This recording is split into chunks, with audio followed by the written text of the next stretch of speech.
Hello and welcome back to Aetheral Space 17.14, The Sound of Leaves. Fuck We are yes. Book. We are Book. How does the Sound of Leaves match up against the House of Leaves? It's scary, right? It's even more evil. Do we have other It, senses of leaves, like the taste of Go on YouTube leaves? Shorts, you can see House of Leaves versus Sound of Leaves, and you'll see how does it in battle IQ, durability, and Pers- agility. Personally, I prefer YouTube khakis, but that's just me. YouTube what? Because you said YouTube shorts, I said personally I prefer YouTube khakis. Oh, interesting. This is your humor.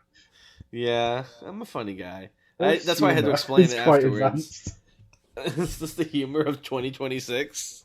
I Is think this I the like the first meme of taste. 2026? Stop, stop, stop, stop. Alright, let's do this. You ready? Yeah.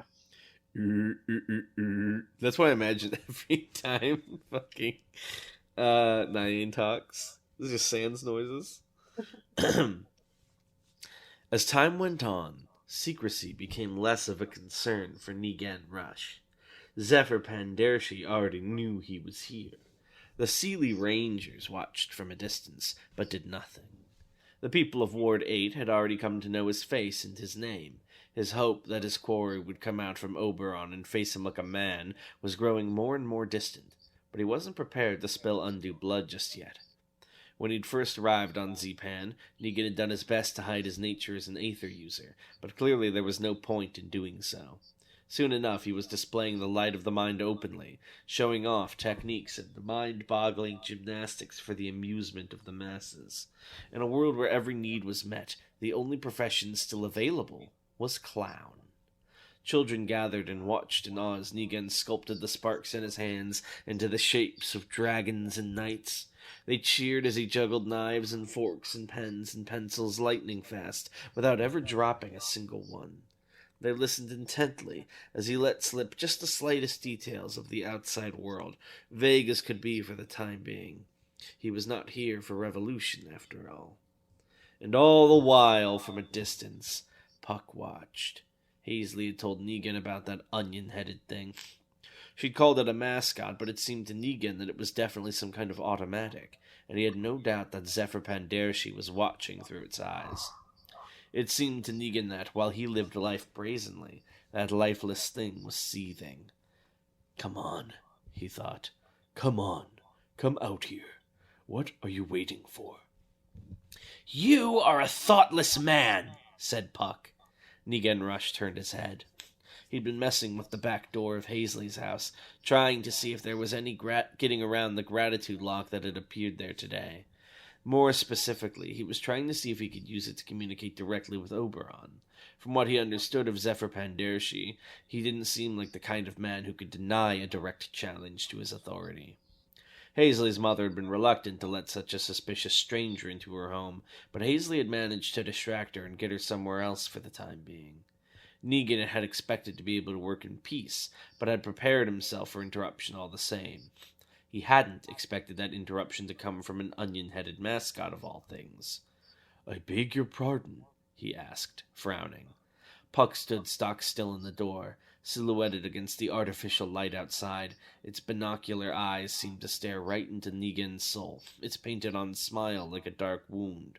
"You act without the slightest consideration of the consequences," Puck said.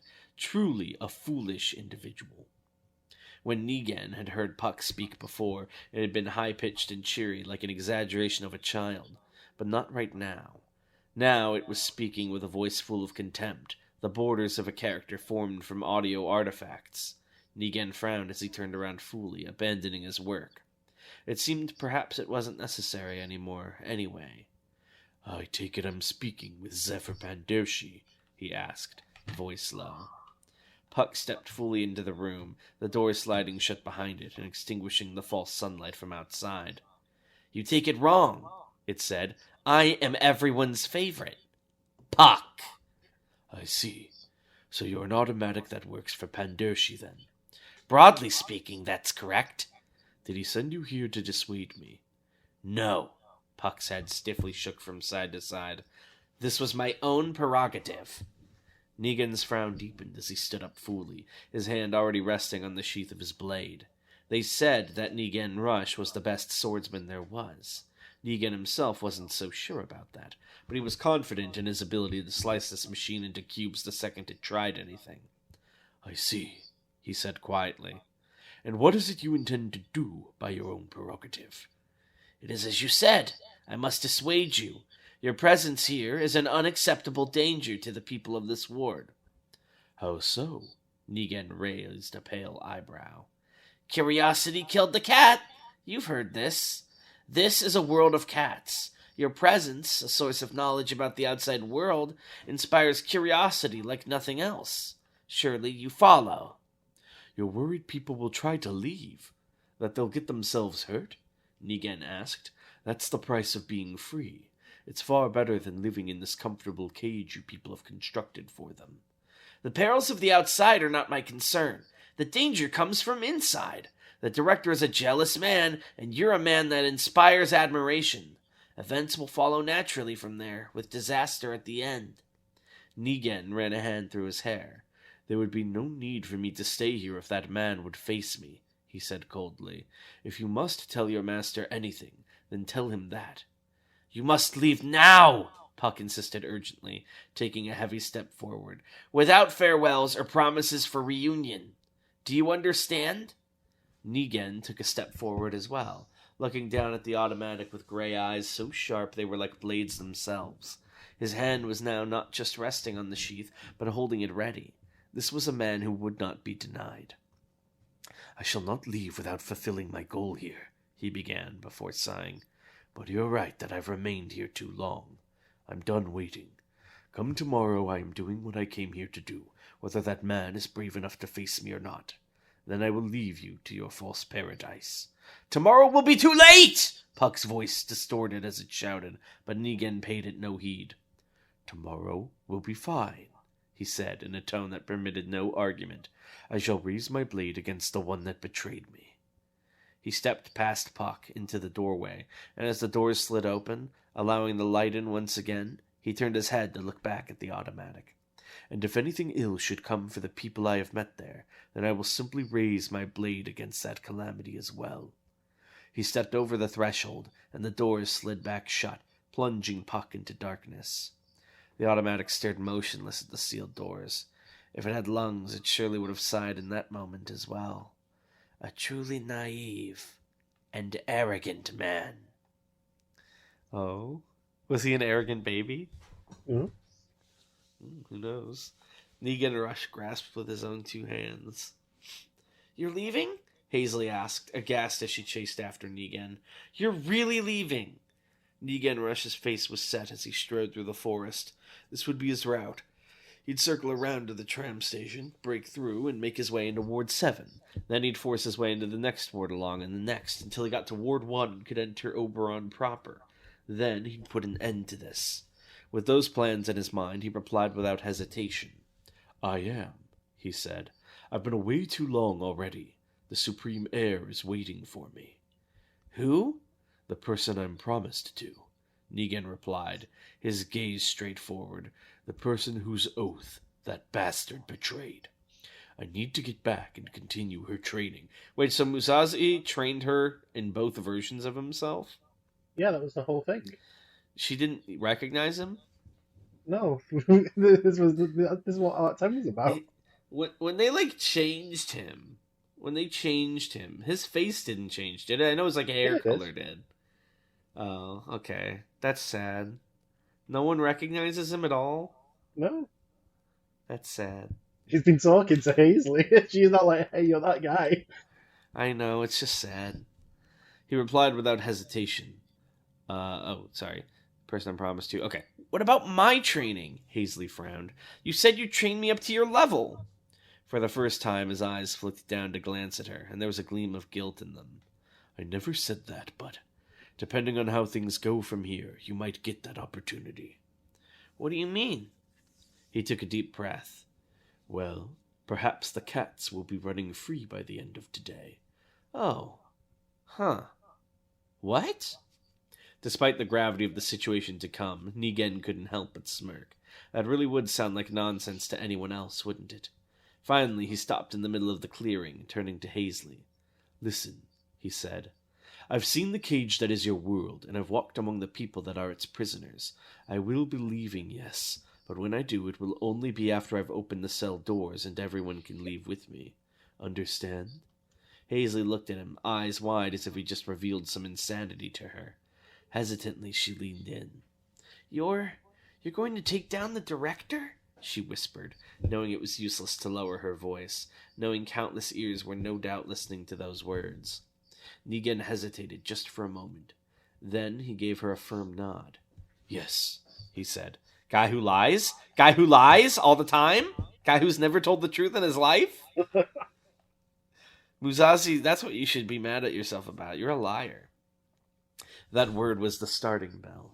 All at once, the atmosphere around them seemed to change. The greenery didn't fade, the sunlight didn't darken, the pleasant breeze didn't become any less pleasant.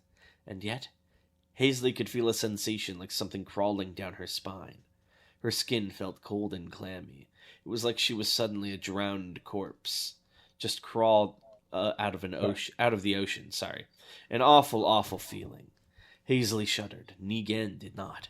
His gaze was fixed, all softness abandoned, on something over her shoulder. She turned to look, and his voice cut through the tension. As the sharpest, cruelest blade. Revolution, huh? Ah, that's no good, Rushman.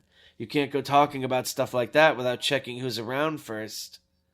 A man was lounging beneath a tree atop the hill, and he was making such little effort to conceal himself. It was a wonder they hadn't noticed him ages ago. We do have a cool picture from things here. We do have a cool picture. He's doing a little pose with his hands, leaning up against a tree, cozy as hell. A little green strand of hair. And let's not even... Wait, how did he stay... He's like covered in bells. Ding, ding, ding, ding, ding! What is that ringing noise? Must be my tinnitus. Over his black leather jacket, he had a pale fur collar littered with tiny golden bells, tinkling lightly with every movement he made. His hair and pupils were black as night, the unmistakable sign of his ancestry, with a single green lock hanging down the middle of his face like a line of symmetry. He grinned mischievously as the two looked up at him, a sly look in his dark eyes. Hazley's face was filled with confusion. This man was a stranger to her, but Negan just narrowed his eyes. His sword sang as he pulled it from its sheath. He knew perfectly well who this blackguard was. This was the man he'd come here to see. Guy who called it? Nebula 4, Lucifer Westmore, the Changeling, Nebula of the Pandershi Foundation. I called it. Called it. Yeah, you did. It wasn't very subtle. That's a good look. What should his voice be? It's kind of like this, maybe. He's a bit sly. He's a bit mischievous. That's a good look you've got there, Rushman. Yeah, that's it. Lucifer giggled, utterly relaxed, even as murderous intent practically radiated from Negan's body. Perhaps because of that. Seems like you're kind of mad at me, huh? No sweat. I'll hear you out. What's on your mind, bro? In stark contrast to Lucifer Westmore's relaxed lounging, Negan Rush was completely, utterly still. His sword didn't so much as move an inch. Negan didn't respond to his former colleague's provocations right away. Instead, he looked down at Hazley. You need to get away from here, he said simply. Hazley shook her head with undue confidence. She knew this would be a battle between legends, even if she didn't fully appreciate what that meant. I'll stay. I'll watch from where it's safe. Negan's answer banished that flimsy confidence immediately. Nowhere will be safe. The eyes that looked down at her no longer belonged to a patient teacher or a gentle confidant. They were hard things of stone now. They were the eyes of a man more skilled with the sword, an implement only good for killing, than anyone else. She obeyed them without question. Once she'd vanished into the trees, running as fast as her legs could take her, Negan finally turned to look at Lucifer. Get up, he said seriously. Lucifer frowned, still lounging. What for? What for? Negan hissed. You swore an oath to the Supreme Heir, to the Seven Blades. You promised to nurture and serve her, and you betrayed that promise like it was nothing. Ah, right. Lucifer slowly picked himself up, brushing the grass from his jeans. He raised a hand. Yeah, I did do that. You got me. My bad, man. Negan gave him a withering look. You can't honestly believe that's sufficient. Yeah, well, you know. Lucifer wiggled his hand vaguely as he descended the hill. I thought it would be interesting to be a kingmaker, you know? But it just wasn't for me. What Pandershi man was capable of seemed way more interesting. So I had to do what I had to do. Listen, though, I do feel bad. It wasn't anything personal. Even if Negan hadn't been holding a sword designed for absolute sharpness by the Maker Guild swordsmith, his glare alone would have been sufficient to cut Westmore in half right then and there. When he spoke next, it was through gritted teeth. You wrecked the child garden on the way out, he said slowly. It felt personal. Oh no! Lucifer stopped a few meters away from Negan, hands on his hips. You're misunderstanding things, bro. That wasn't anything to do with you guys in particular or anything. That was just a matter of principle. Negan narrowed his eyes. You don't have any principles. Huh? What are you even saying, man? Lucifer frowned as if genuinely offended. Of course I've got principles. I've got nothing but principles. I promised myself back when I was a kid that I wouldn't compromise on the things I want. So I gotta go after little whims with the same sort of ferocity as lifelong dreams.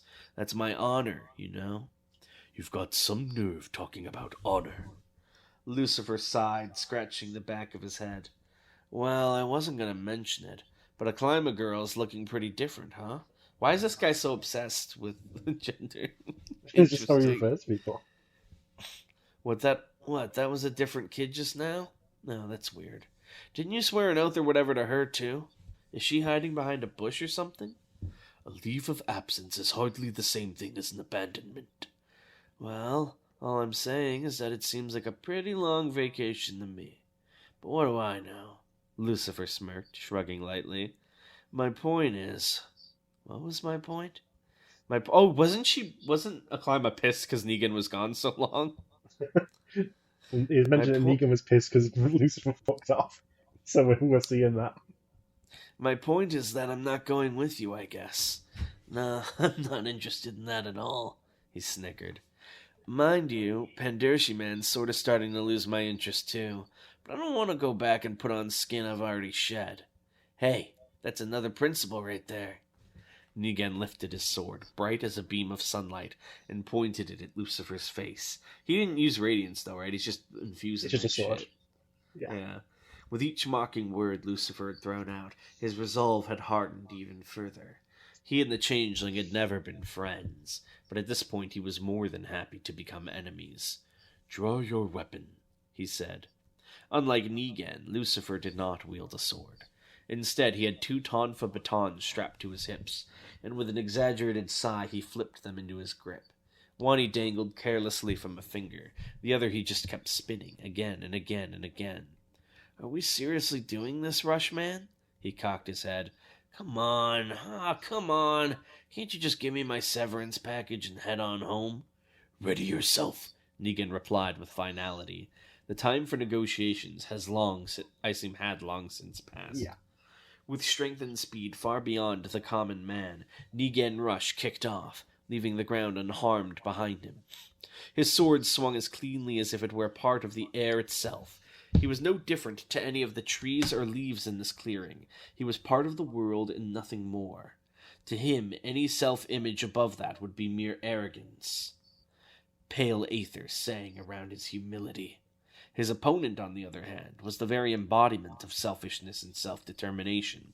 He imposed himself upon the world, regardless of any other will. Of any other will. As a cursed child, he had been given no choice but to live that way. But it didn't make it any less vulgar. With a violent rush that tore through the air, he swung both his batons with all his might. Olo Aether cackled around his greed. Selflessness and selfishness, their clash producing a geyser of debris so tall it tore through the sky. What color is Olo? I've got to know, admittedly. Would you tell me, or would you keep it a secret? I can't, it's difficult to explain. I'm not a science guy. Give me 1 second. You're not a science guy. Don't worry. If there's anything, we know about you. Don't worry, it's that you're not a science guy. I'm being really mean, I'm sorry. Olo color, I'm looking it up. It's an imaginary color that can be seen by shooting lasers into the retina to isolate the response. So it's a color you can only see when you have lasers shot into your eye. Yes. Why is that his aether? So is that what his aether does to you, or is it just somehow that color? It's just somehow that colour. That's so evil. Everyone, I bet it pisses people off because they don't know what to call it. They're like, I've never seen that color before. And He's like, using that colour. There are even more new colors in this world. I had these manticore shrimp eyes implanted in me. It allows me to see in codes you couldn't even dream of. Alright. Well, I think we have some Aether questions, don't we? I believe we do. I hope so, otherwise no one's watching. Rurum asks, who was a character, alive or dead from any time, that Zephyr Pandershi would be interested in talking to? I would say that's probably spoilers. It wouldn't be like famous researchers or scientists or anything like that, I will say. Oh, who He, is it? he would not consider them to be capable of anything that he himself is not, so he wouldn't have any interest in them. I'm very curious who the person he'd speak to is. Well, perhaps we'll discover more as the arc continues. MT asks, have there been any other discoveries like Panacea, Apex Wood, and Rhydome/Neverwire? Yeah. If things have been discovered. Aether? Well, that sort of goes into it, but yeah, these are just like things that have become important to the story. In particular, there's loads of other weird stuff that we just haven't seen because it's not relevant. What do they use as fuel in Aetheral Space? It's a Like, good are they still on question. fossil fuels? Is everything solar and nuclear? Do they have, like, special sci-fi energy that runs their ships? I'd say it's probably a mixture, because a lot of natural resources become a lot more common when you can go to a different planet once you've used up all your natural resources. Sure, but there are only so many planets in their galaxy. Yeah, well, it depends on like there's different. I'd like to say the supremacy, like military stuff. They'll have like the top tier like renewable shit. Mhm. They can just like turn on a button and like very efficiently make from very little materials. Lan asks, does Azez have any descendants? Yeah, the second Supreme was his daughter. Hold on. I thought the second Supreme was Grandpa. No, he's the third Supreme. Wait, Azez fucked? Yeah. Who did Azez have a kid with? Um, Or was it just like some rando? yeah, not anyone particularly like historically important. Wow. Notice how Tanhoney erases the wives of the story. The women in any Yes. capacity. Hmm. Why wasn't she important? Asterix Tanhony smirks Asterix. I've outwoked you. Why do you assume it wasn't Mpreg? Is there Mpreg in Aetheral Space? Probably. Alright, who was Azez's husband? My bad. Someone not historically important. Interesting. Curious. Did he love them, or were they just like the baby maker? He probably liked him. Yeah, they were alright. He liked There's no them. I don't know if Bishu. he loved them. It was no Bishu, that's for sure. But I guess we can Mpreg There's some like, guy. where this bag with the Edgar picture on it, please. Alright, well, thank you all for watching, and we'll see you next time. Bye! Bye.